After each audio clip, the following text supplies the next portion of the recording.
Hello. Hello friends, कैसे हो? तो चलो, आज से हम आरसीसी की न्यू सीरीज स्टार्ट कर रहे हैं। उसमें आपको आरसीसी के हर एक चैप्टर का सॉल्यूशन मिलेगा। तो इसमें हम क्या क्या लेंगे? तो देखो, आपके जेई, उसके बाद एई और सी, जेई एई और उसके बाद आपके पीडब्ल्यूडी डब्ल्यूआरडी, जो भी एमपीसी, जो भी एग्जाम्स होंगे, आपके ऑल टाइप के कॉम्पिटिटिव एग्जाम, और ये जो होते हैं एमएसबीटी डिप्लोमा, डिप्लोमा और डिग्री के जो एग्जाम होते हैं, हर तरह के एग्जाम के A to Z क्वेश्चन की सीरीज हम स्टार्ट कर रहे हैं। आरसीसी का ईच एंड एवरी टॉपिक जो आपके लिए बहुत ही बेनिफिशियल रहेगा।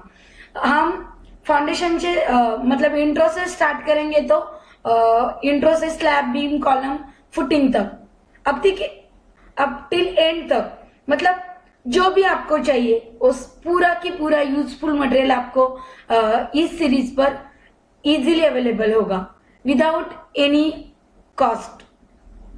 तो चलो स्टार्ट करते हैं। इधर उधर की बातें तो होती ही रहेंगी, हम मेन टॉपिक पर आते हैं। तो चलो, हम क्या करेंगे, जो भी मतलब अब हमने पहले इंट्रोडक्शन लिया, तो इंट्रोडक्शन और इंट्रोडक्शन की इंपॉर्टेंट एमसीक्यू, उसके ही नीचे मैं पहले आपको थ्योरी अच्छे से समझा दूंगी, उसके बाद नीचे उसके ये होंगे एमसीक्यू होंगे, जो भी हर एक टॉपिक के, मतलब व्हाट इज आरसीसी, अब हम आरसीसी ले रहे, कैरेक्टरिस्टिक स्ट्रेंथ ले रहे, तो उसके नीचे उसके एमसीक्यू मिलेंगे आपको।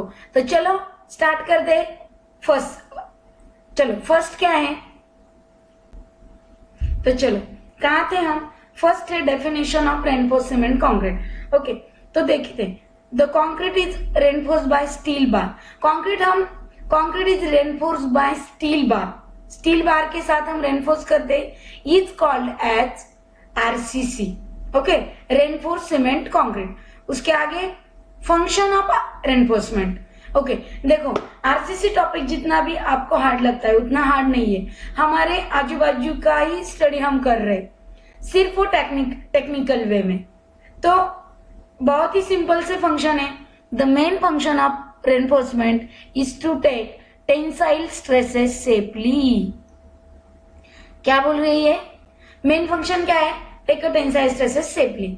तो चलो आगे, it should be produce the satisfactory bond with the concrete and will not pull away from the concrete when stresses are induced। एक बार उन दोनों में मतलब एक सेटिस्फैक्शन बॉन्ड क्रिएट हुआ, तो वो तब तक एक दूसरे, मतलब एक दूसरे को छोड़ते नहीं।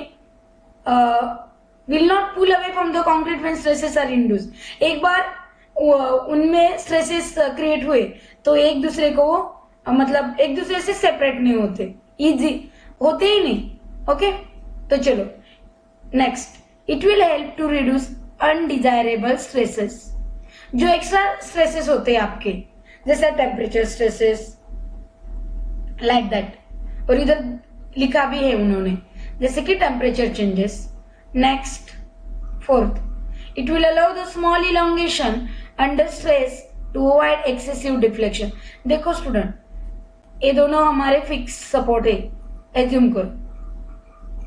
तो टेम्परेचर स्ट्रेसेस की वजह से इधर जो स्ट्रेसेस क्रिएट होंगे, इसके वजह से क्रैकिंग हो जाती है बीम में।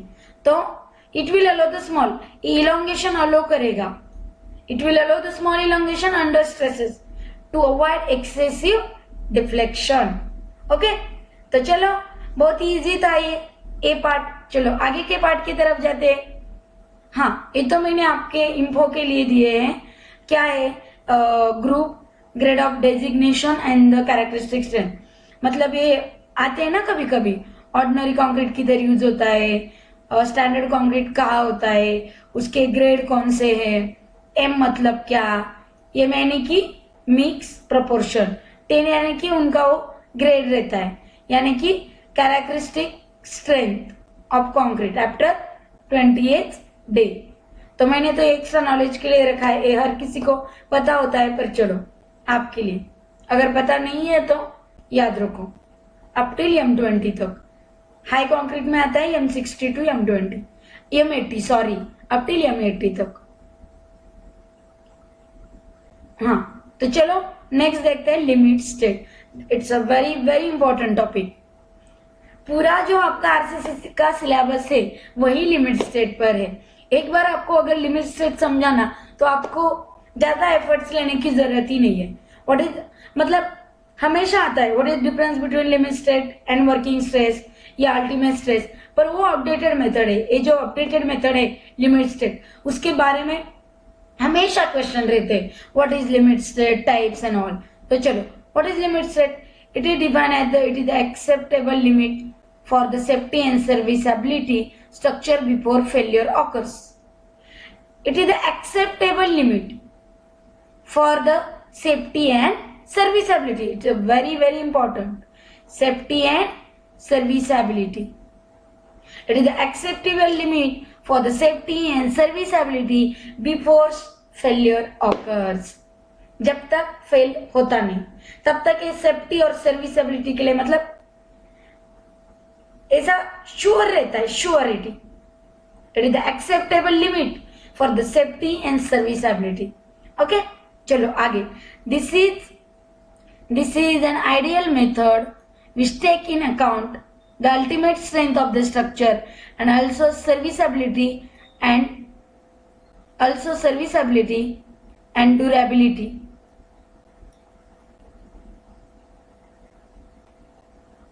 Also serviceability and durability of requirement. तो आगे देखते हैं what is types of limit state. हमने अभी देखा it is the acceptable limit for the structure before it is the acceptable limit of the structure safety and serviceability before failure occurs. तो अब देखते हैं टाइप्स। टाइप्स इसके main two types है। First है कोलैप्स और दूसरा है सर्विसबिलिटी।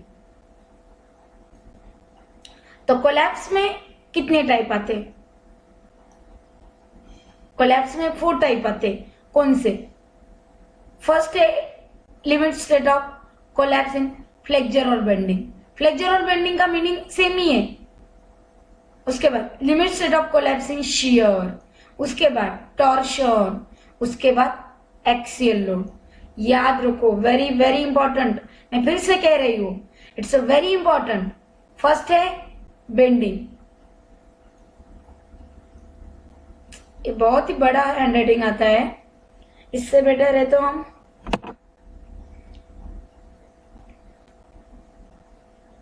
मैं ये आपके लिए लिख रहे वैसे तो वो दिख रहा है। फर्स्ट है बेंडिंग, नेक्स्ट है शियर, उसके बाद टॉर्शन और फोर्थ है axial load. It's very important students.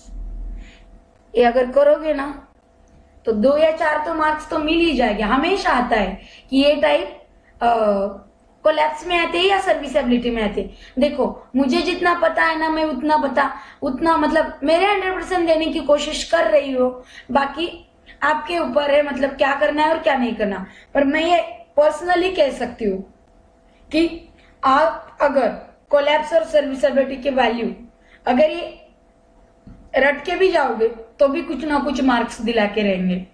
तो bending, shear, torsion and axial load. और सर्विसबिलिटी में क्या है? सर्विसबिलिटी में 3 टाइप्स है, क्रैकिंग, डिफ्लेक्शन और वाइब्रेशन। क्रैकिंग, डिफ्लेक्शन और वाइब्रेशन। क्रैकिंग, डिफ्लेक्शन और वाइब्रेशन। सर्विसबिलिटी में कौन सा है स्टूडेंट्स? फर्स्ट, मैं लिख के लेती हूं फिर, क्रैकिंग, डिफ्लेक्शन और वाइब्रेशन। और कोलैप्स में कौन से थे? शियर, बेंडिंग, टॉर्शन और एक्सियल लोड। सिंपल। चलो तो चले आगे। ये आएगा अगर हम नीचे जब एमसीक्यू देखेंगे ना तब आपको ये याद आएगा। तो partial safety factor, it's a very important concept. What is partial safety factor?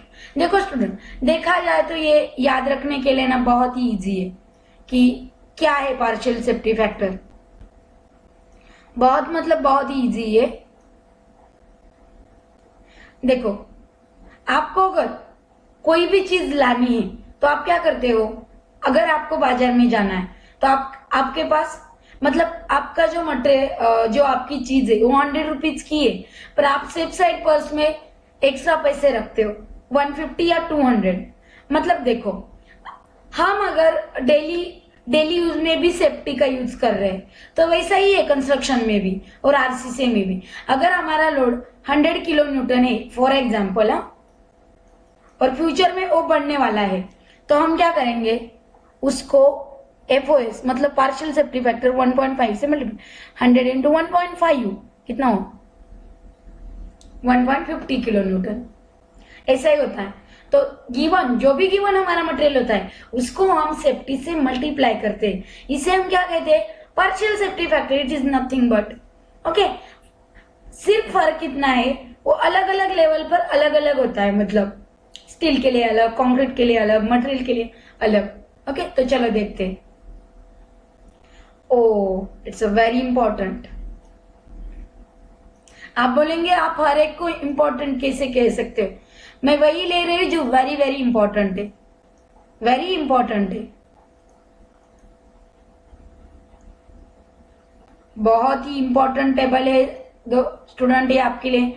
इसको मैं डबल ट्रिपल अंडरलाइन करके भी आपको कहूंगी, वीडियो पॉज करके आप लिख के लीजिए। बहुत ही इंपॉर्टेंट टेबल है, हमेशा आता है पीडब्ल्यूडी में, डब्ल्यूआरडी, जे कौन सा भी जेई का पेपर ले लो आप, कौन सा भी, इसमें ये लोड कॉम्बिनेशन पर क्वेश्चन होगा ही होगा। और हाल ही में डिप्लोमा और डिग्री के जो भी क्वेश्चन आरसीसी के जो एग्जाम्स थे उसमें भी था, इसमें लोड कॉम्बिनेशन पर। तो ये वैल्यू आपको याद रखना है, what is dead load and live load combination for collapse, what for serviceability, for dead load and wind load, for collapse, serviceability, ये तीनों भी याद रखना ही है। तो चलो आगे जाते हैं। ये वाला भी बहुत ही इंपॉर्टेंट, कोलैप्स के लिए क्या है, कंक्रीट का क्या है, कोलैप्स के लिए 1.50, डिफ्लेक्शन के लिए 1.1। ये याद रखना बहुत ही इजी है, क्योंकि डिफ्लेक्शन के लिए और लोकल डैमेज के लिए तो 1 ही है और कोलैप्स के लिए ज्यादा है। ओके, कभी भी आप याद रखो, कंक्रीट का जो फैक्टर ऑफ सेफ्टी होता है वो स्टील से ज्यादा होता है। क्यों? Because concrete is a brittle material, वो इजीली फेल हो सकता है, इजीली, और steel is a ductile material. मतलब कंक्रीट जब फेल होता है ना, वो कोई भी किसी भी चीज की प्रायर इंडिकेशन नहीं देता आपको। जैसे स्टील अगर फेल होना है तो हमें समझ में आता है कुछ, तो मतलब किधर क्रैक्स गया होता है, वैसा कंक्रीट का नहीं, वो डायरेक्टली क्या होता है, फेल हो जाता है, मतलब जल्दी फेल हो जाता है एज कम्पेयर टू स्टील। इसलिए कंक्रीट का जो फैक्टर ऑफ सेफ्टी है वो हमेशा ज्यादा होता है एज कम्पेयर टू स्टील। इतना इजी है, और इस पर आपको 101% नीचे एमसीक्यू होगा। तो चलो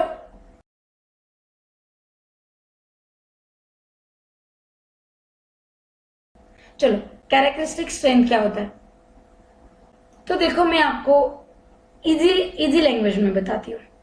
what is characteristic strength? The characteristic strength is defined as the strength which, मतलब test result which shall not be more than 5% test result expected to form. मतलब क्या है, देखो आप M30 ग्रेड के 5 क्यूब, M25 ग्रेड के 5 concrete के cube बना रहे हो, तो उसका आप M30 के बना रहे हो तो उसका आप एवरेज लेंगे, तो वो एवरेज कितना आना चाहिए, मतलब M30 के बना रहे तो 5% प्लस माइनस चलेगा, पर उसकी 5% माइनस चले, मतलब 5% से कम नहीं आनी चाहिए स्ट्रेंथ कम। M25 का अगर आप डिजाइन कर रहे हो तो उसकी जो स्ट्रेंथ है वो 20 आएगी तो भी चलेगी, 21 भी चलेगी, पर 19 नहीं आना चाहिए। मतलब 5% के कम रिजल्ट नहीं आएगा, नहीं आना चाहिए। तो इतना याद रखो, अगर 25 का आप डिजाइन करोगे तो 20 तक ठीक है, मतलब 5% का जो ये लॉस है वो कंसीडर किया जा सकता है, पर अगर उसके कम होगा तो वो कंसीडर नहीं किया जा सकता, क्योंकि टोटल रिजल्ट फेल आ सकता है, इसीलिए। तो चलो उसका एक फॉर्मूला है, characteristic strength is equal to mean strength minus के क्या होता है, स्टैंडर्ड डेविएशन। तो याद रखो ये मीन स्ट्रेंथ माइनस के तो चलो आगे चलते हैं। ये डिजाइन स्ट्रेंथ का भी मैंने दिया हुआ रखा है। क्या है डिजाइन स्ट्रेंथ का? Design strength is equal to characteristic strength. F यानी कि क्या? एफ मतलब क्या? Characteristic strength. और गामा एम मतलब FOS, partial factor of safety. Okay, तो चलो आगे चलते हैं। What is characteristic load? What is characteristic load? Okay,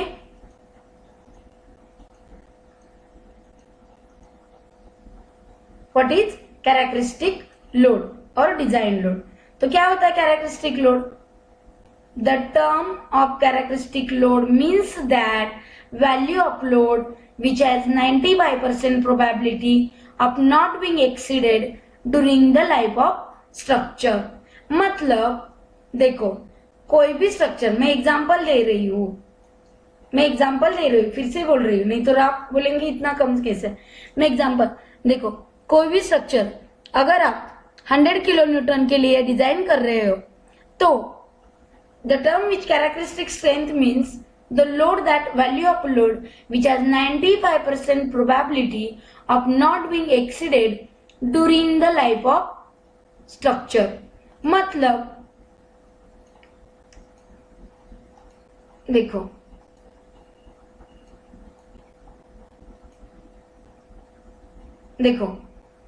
the term characteristic load means that value of load which has 95% probability of not being exceeded during the life of structure।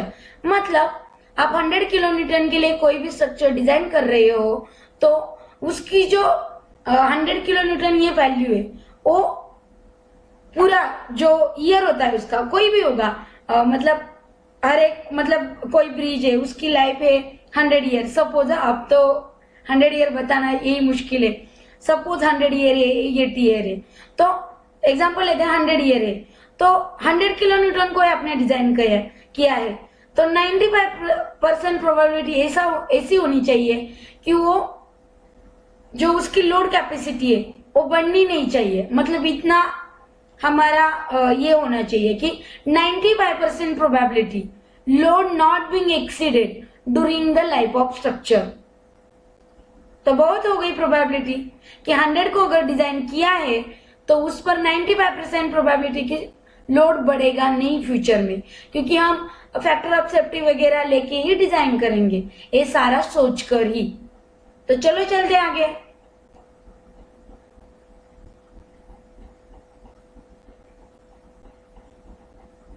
हाँ, ये तो मैंने आपको ये दिए है, डेंसिटी की values दिए है। डेंसिटी यानी कि यूनिट वेट, ये हर एक एग्जाम में आता है। ब्रिक मशीनरी, स्टोन मशीनरी, मतलब आता है हर एक, मतलब आ सकता है, ये इम्पोर्टेंट है, इतना नहीं पर है इम्पोर्टेंट। उसमें कंक्रीट का, ब्रिक का और स्टोन का वेरी इंपॉर्टेंट। कंक्रीट का तो आपको न्यूमेरिकल सॉल्व करने के लिए भी लगेगा।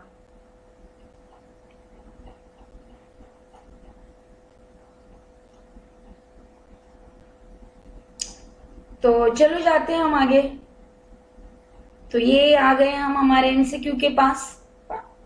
ओके, तो देखते हैं किस टाइप के एमसीक्यू है। जो भी हमने थ्योरी देखी है इसमें से है या और दूसरे कोई है। ये मैं फिर से बता रही हूँ, ये जो वीडियो है ये हम उन लोगों के लिए बना रहे जो कोचिंग एफोर्ड नहीं कर सकते, या जो मतलब हर किसी, मतलब मैं ऐसे नहीं बोल रही हूँ कि हर एक को है, लेकिन वो जिनके जो नहीं लगा सकते कोचिंग, तो इजीली ये वीडियो देखकर आराम से स्कोर कर सकते। कोचिंग लगाना बुरी बात नहीं है, पर अगर आपको कभी किसी प्रॉब्लम के वजह से अगर नहीं पॉसिबल होता, तो आप मेरे वीडियो देखकर पढ़ाई कर सकते हो और आराम से स्कोर होगा। क्योंकि ए टू जेड में इस सीरीज में सॉल्व करके रखने, मतलब लेने वाली हूँ, और आपको मुझसे जितना होता है मेरा 100% देने वाली हूँ। तो चलो देखते हैं फटाक से। Reinforcement concrete is the advantages of because of its fire resistance and durability, ये तो प्रॉपर्टी है। Less maintenance cost, monolithic character, yes, तो all these above, fire resistance भी है, ड्यूरेबल भी है, लेस मेंटेनेंस भी है, मोनोलिथिक कैरेक्टर भी है, तो ऑल दी अबोव। तो चलो आगे चलते हैं। If the adhesion of reinforcement concrete is not perfect, what is adhesion student? adhesion और cohesion, ये आपको पता होगा क्या होता है adhesion और cohesion। पहले cohesion बताती हूँ। it is the attraction between same properties of molecule। कोई भी मतलब वाटर का वाटर से अट्रैक्शन होना एक कोहेजन में आता है, लेकिन adhesion क्या होता है? It is the attraction between different properties of molecule. म्हणजे स्टील का मतलब स्टील का कॉन्क्रीट से जो बॉन्ड है उसे हम अधेसिव बॉन्ड बोलते हैं। If the adhesion of reinforcement concrete is not perfect, that time the concrete will be weak in compression. No, concrete is strong in compression. The steel will always be overstressed? No, क्योंकि हमने देखा है, मतलब हमें पता है over reinforce में concrete stress रहता है, ओवर रेनफोर्स बीम में। तो अब तो एक ही ऑप्शन बचता है स्टूडेंट, तो ओ है B, the concrete will be weak in tension. Concrete will be weak in tension. तो चलो हो गया, आंसर क्या है? Concrete will be weak in tension. चलो आगे चले, बहुत ही अच्छे क्वेश्चन है स्टूडेंट।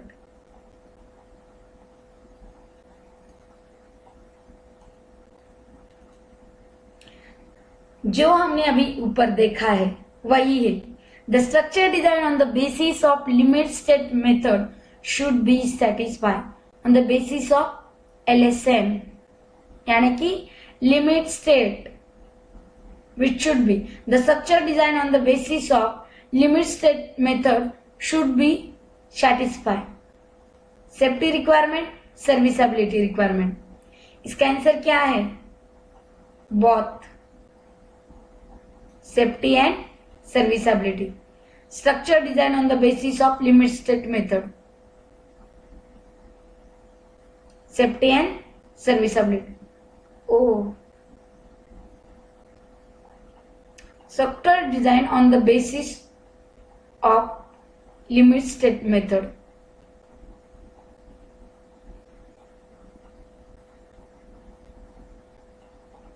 No,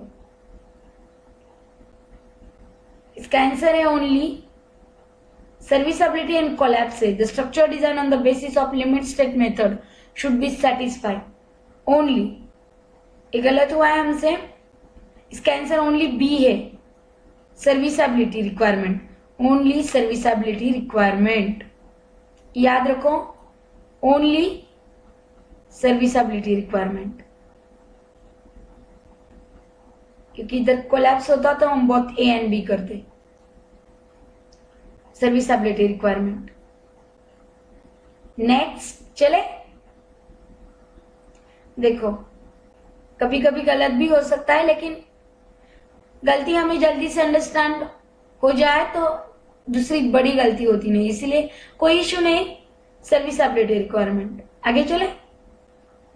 चलो, according to IS 456 what is the partial safety factor for the load in case of limit state of collapse? क्या बोल रहे हैं ये?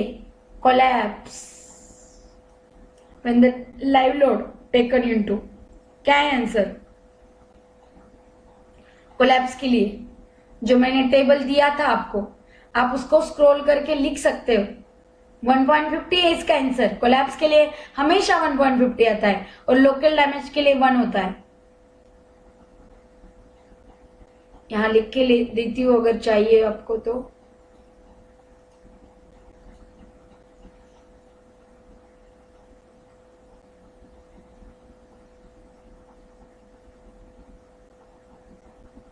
लोकल डैमेज के लिए 1।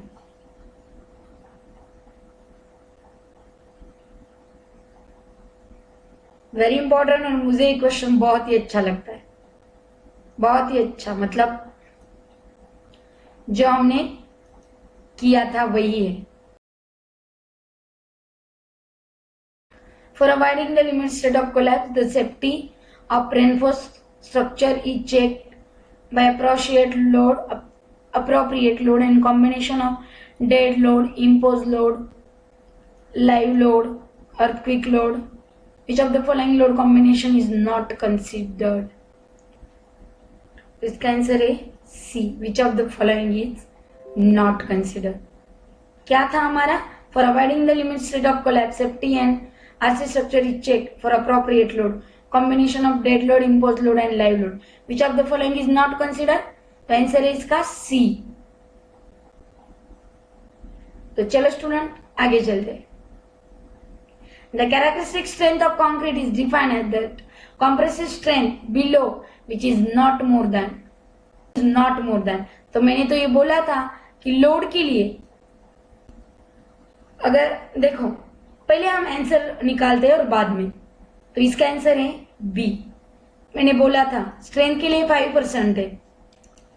देखो स्ट्रेंथ के लिए कितना है? 5%। और लोड के लिए 95%। The partial safety factor of a concrete as per IS 456/2000। तो मैंने ये तो बोला था आपको कि अगर आपका कंक्रीट है और स्टील, ये दोनों के कंपैरिजन में आपको कंक्रीट को ज्यादा फैक्टर ऑफ सेफ्टी लगती है। जैसे कि कंक्रीट कौन सा मटेरियल है? ब्रिटल मटेरियल है, वो जल्दी फेल हो जाता है। तो कंक्रीट के लिए हम क्या लेंगे? 1.5, है ना? तो इसका आंसर है 1.5। और स्टील के लिए 1.15। इधर फिर से लिख के देती हूं मैं, कंक्रीट के लिए 1.5 और स्टील के लिए 1.15।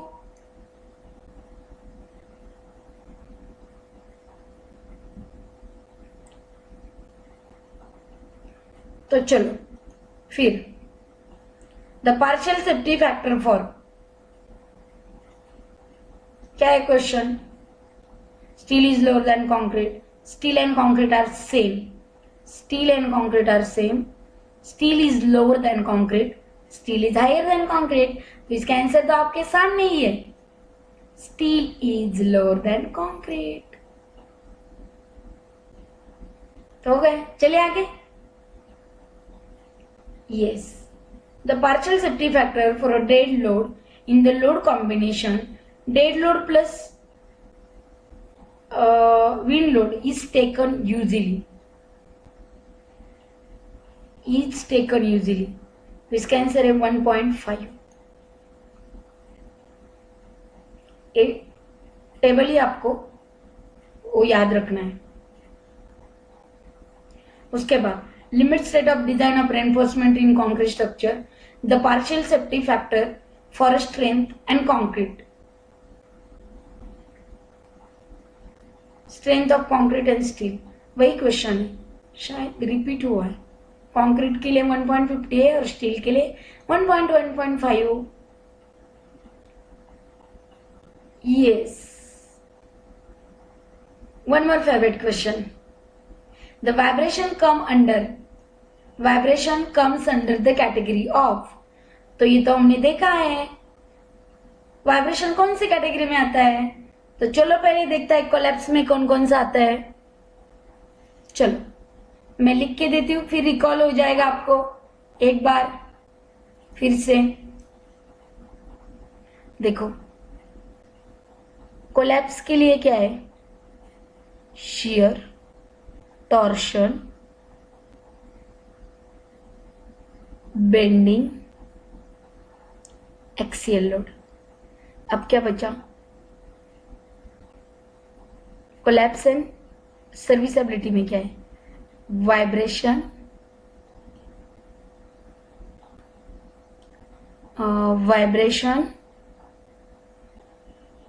और deflection.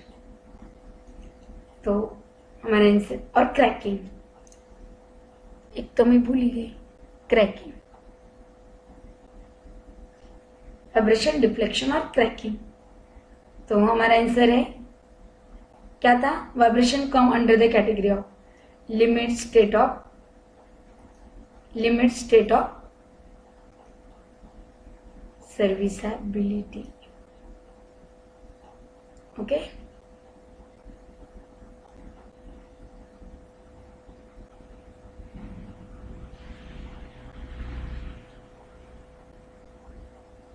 when the load combination of limit state of collapse and structure is subjected to dead load and wind load for a checking stability against the overturning and sliding। तो क्या है इसका? डेड लोड और wind load है। The load combination state of dead load और wind load. तो इसके लिए हम क्या ऑप्शन है हमारा? ए वाला 0.9 प्लस 1.5 DL। तो आप अच्छे से याद रखो टेबल में से 0.9 plus 1.5 DL, 0.9 DL plus 1.5 WL। The load combination for limit state of serviceability and structure is subjected to dead load, live load and wind load। ओह, तो उसका आंसर क्या है? तो उसका आंसर है सी। मैंने टेबल ही पाठ करके रखा है, तो ठीक है, उसका आंसर है सी।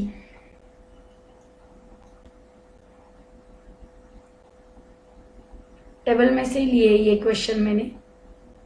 तो and the last, the partial safety factor for steel, ये तो ना देखे भी आपका भी हुआ होगा 1.5। ये मैंने पहले भी बताया था, स्टील के लिए 1.15 और कंक्रीट के लिए 1.5। तो चलो आज का वीडियो यहाँ आज के लिए इतना ही बस। कल से फिर मिलेंगे एक नए टॉपिक के साथ, नए क्वेश्चन के साथ। ओके, व्हिडिओ आवडला असेल तर लाईक करा, अंडरस्टँड झालं असेल तर सबस्क्राईब करा, आणि नसेल आवडला, हे दोन्ही नसेल आवडलं तर डिसलाईक करायला विसरू नका। तो चलो बाय, कल मिलते हैं।